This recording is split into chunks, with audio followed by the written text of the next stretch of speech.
that you carry. Fill our hearts with your love and your forgiveness towards others, Lord Jesus. Month of October. Hello, thank you for joining us today at Redemption Builders. Today our topic is Who Am I? Our focus for this series will be leadership development, but central to leadership development is the individual. Welcome leaders, I'm coming to you live on May 4th. Here in the middle of a pandemic, everything's changed for us, but what better time for us to become better leaders? Today we are talking about who you are. Who am I? Who are each of us as individuals? There's three things that I need you to understand as we start this lesson off. The three things are, number one, you are loved or valued. That's a very important concept that you need to understand. Number two, you are part of a larger family. And number three, you have a purpose. We're going to expand each of these items in a minute.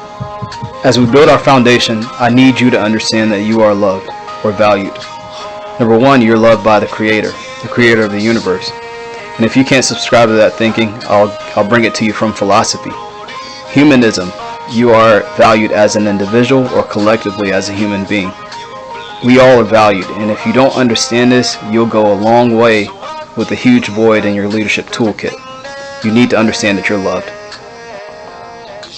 If you don't feel loved or valued, you need to know that you are.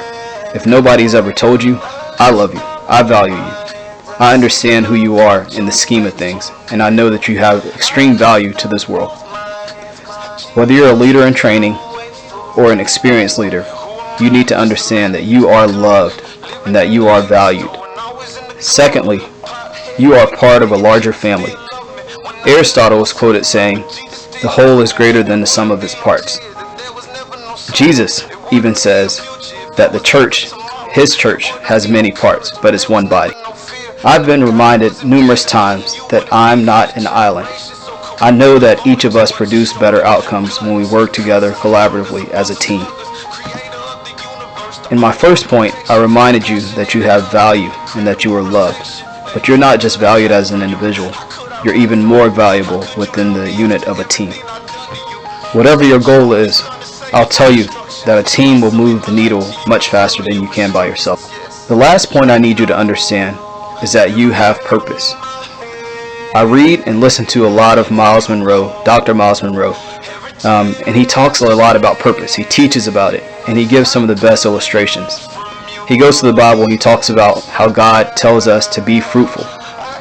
And that be fruitful does imply that we have seed, that we are born with it, we're equipped with it from day one.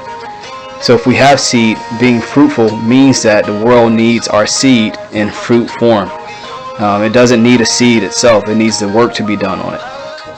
Miles Monroe believes that that seed that's given to us is our ideas and our passions and things that we were born with, that we were meant to carry out in this earth realm.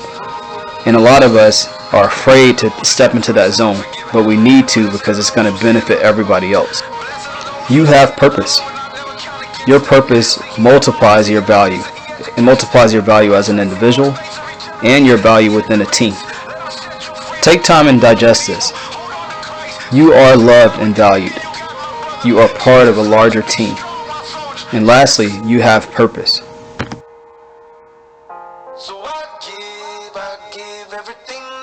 Thank you guys for joining. We hope this video was a blessing for you and your family and whoever you may share this video with. We'd like to leave you with our Redemption Builders mantra. And repeat after me. I respect myself. I respect others. I influence any environment that I am in. Thank you guys. We hope you have a blessed day and a blessed week. See you next week.